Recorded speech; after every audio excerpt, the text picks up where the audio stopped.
गुजरात में भारी बारिश के बीच राहत मिलने की उम्मीद कम दिख रही है।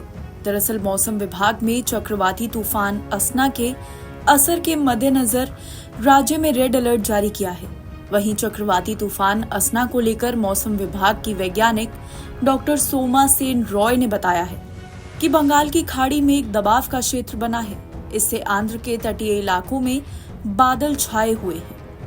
इस सिस्टम के मध्य रात्रि में उत्तरी आंध्र प्रदेश, दक्षिणी ओडिशा क्षेत्र को पार करने की उम्मीद है। ये सिस्टम धीरे धीरे पश्चिम की ओर बढ़ेगा, जिसके कारण आज तटीय आंध्र प्रदेश और पूर्वी तेलंगाना में बहुत भारी बारिश होने की संभावना है। कल विदर्भ में रेड अलर्ट जारी होगा। वैज्ञानिक डॉक्टर सोमा सेन रॉय के अनुसार अगर ये सिस्टम कल उत्तर की ओर बढ़ता है तो मध्य प्रदेश में बारिश की गतिविधियां बढ़ जाएंगी, लेकिन एक दिन बाद पंजाब और हरियाणा में बारिश की गतिविधियां बढ़ने की संभावना है, क्योंकि एक नया पश्चिमी विक्षोभ बना हुआ है, जिसके कारण 2 से 3 सितंबर को पंजाब और राजस्थान में भारी बारिश होने की संभावना है। इसके चलते आज दिल्ली में हल्की बारिश होने की भी संभावना है और कल परसों हल्की से मध्यम बारिश होने की संभावना है। अभी एक डिप्रेशन बनी हुई है आपका बंगाल की खाड़ी में। जैसे आप देख पाएंगे कि इसका ही एसोसिएटेड क्लाउडिंग अभी आपका आंध्रा कोस्ट में है। ये सिस्टम आज शाम तक इनफैक्ट मिडनाइट में इसका क्रॉस करने का संभावना है कलिंगपट्टनम, यानी कि north Andhra Pradesh, south Orissa reason में। तो ये जो सिस्टम है ये डिप्रेशन है और ये धीरे धीरे वेस्टवर्ड मूव करेगा और उसके चलते आज हमारा एक्सट्रीमली हेवी रेनफॉल का प्रेडिक्शन है कोस्टल आंध्र प्रदेश में और थोड़ा बहुत ईस्ट तेलंगाना में। आसपास के इलाके यानी कि रायलसीमा, आपका कर्नाटका, छत्तीसगढ़, साउथ छत्तीसगढ़, नॉर्थ उड़ीसा और इन सभी और साउथ विदर्भा, इन सभी इलाके में आज अति भारी वर्षा यानी कि 20 सेंटीमीटर तक बारिश होने की संभावना है।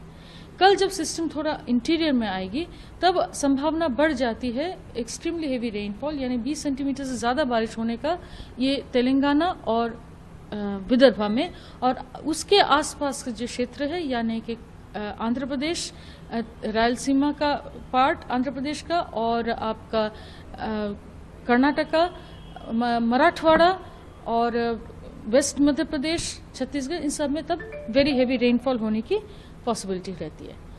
ये सिस्टम जितना आगे मूव करेगी रेनफॉल का बेल्ट उसी तरह से शिफ्ट होगी। तो आज हमारा जो रेड वार्निंग के साथ जारी है वो है आपका कोस्टल आंध्र प्रदेश और तेलंगाना। कल भी तेलंगाना में और कल विदर्भा में भी रेड अलर्ट आ जाएगी और परसों इसी तरह से चेंज होता जाएगा, जिसका हम पूर्वानुमान आपको देते रहेंगे। अगर हिमालयन की बात करें मैम तो क्या रहेगा? अभी ये जो सिस्टम का ट्रैक है थोड़ा सा, अगर हम उम्मीद कर रहे हैं कि थोड़ा सा नॉर्थवर्ड अगर मूव करेगा तो हमारा परसों से मध्य प्रदेश से में आज से ही मध्य प्रदेश में बारिश बढ़ जाएगी, मगर परसों तक आपका थोड़ा पंजाब हरियाणा में भी बारिश बढ़ने का संभावना है, क्योंकि एक फ्रेश वेस्टर्न डिस्टर्बेंस है जिसके चलते थोड़ा भारी वर्षा का भी पॉसिबिलिटी है 2 तारीख 3 तारीख को आपका पंजाब में और राजस्थान में। और इसी के चलते हमारी उम्मीद है कि दिल्ली में आज लाइट रेनफॉल रहेगी और उसके बाद कल परसों लाइट टू मॉडरेट रेनफॉल रहने की संभावना है। वहीं चक्रवाती तूफान असना के बारे में वैज्ञानिक डॉक्टर सोमा सेन रॉय ने कहा कि चक्रवाती तूफान असना उत्तर पूर्व अरब सागर में मौजूद है, जो 13 से 15 किलोमीटर प्रति घंटे की गति से पश्चिम की ओर बढ़ रहा है। इसका स्थान धीरे धीरे उत्तर अरब सागर से उत्तर पश्चिम की ओर बढ़ रहा है। ये बहुत ही दुर्लभ स्थिति है कि कम दबाव वाला क्षेत्र पूरे भारतीय उपमहाद्वीप को पार कर रहा है और गुजरात को पार करके समुद्र में जाकर चक्रवात बन रहा है। लेकिन हमने इसके लिए पूर्वानुमान लगाया था और हम गुजरात में इसके लिए चेतावनी जारी कर रहे हैं। साइक्लोन आसना की अगर बात करें तो साइक्लोन आसना अभी नॉर्थ ईस्ट अरेबियन सी में है और ये सिस्टम धीरे धीरे 13 से 15 किलोमीटर प्रति घंटे के स्पीड से आपका वेस्टवर्ड मूव कर रही है। थोड़ा सा अभी इसका जो लोकेशन है धीरे धीरे आपका नॉर्थ अरेबियन सी से नॉर्थ वेस्ट के तरफ जा रही है और इसके बाद इसका जो फर्दर इंटेंसिफिकेशन या डी इंटेंसिफिकेशन होगी, इसके बारे में हम बाद में आपको इत्तला करते रहेंगे। मैम, कहा जा रहा है कि काफी समय बाद ऐसा हो रहा है कि जमीन पार करके समुद्र में एक डिप्रेशन बनेगा, तो कितने समय बाद हो रहा है और क्या इसमें कुछ हैरानी की बात है? देखिए, ये काफी रेयर सिचुएशन है कि अरेबियन सी में, मतलब वेदर सिस्टम जो low pressure area bay of Bengal से बन के पूरा इंडियन सबकॉन्टिनेंट क्रॉस करके गुजरात से वो सी में जाके साइक्लोन बन रही है। इससे पहले इसका तीन इसका उदाहरण है, एक 1944 में, एक 1964 में, एक 1976 में। तो रेयर है, बट इसका हमें बहुत पहले से पूर्वानुमान था और उसी हिसाब से वार्निंग भी आपका गुजरात में हम जारी करते रहे। जनरली कहा जाता है इस टाइम पे एमर्ज नहीं होते हैं, तो क्या लगता है आपको कि what could be the reason for it? बहुत सारे फैक्टर्स इकट्ठा होते हैं जिसके कारण से ऐसा सिस्टम का इंटेंसिफिकेशन होते हैं।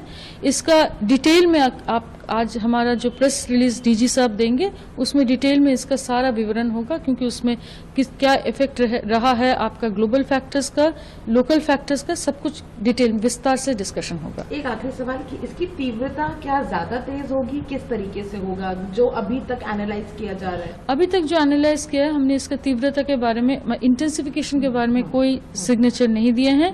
आगे हम सिर्फ इसका मूवमेंट का बताए हैं कि इसका डी इंटेंसिफिकेशन नहीं होगा अगले 24 घंटे में और ये वेस्टवर्ड मूव करेगा नॉर्थ अरेबियन सी में। अरब सागर पर बना दबाव चक्रवात असना में बदल गया। 1976 के बाद अगस्त में अरब सागर में आया ये पहला चक्रवाती तूफान है। इसे असना नाम पाकिस्तान ने दिया है। एनबीटी ऑनलाइन की रिपोर्ट।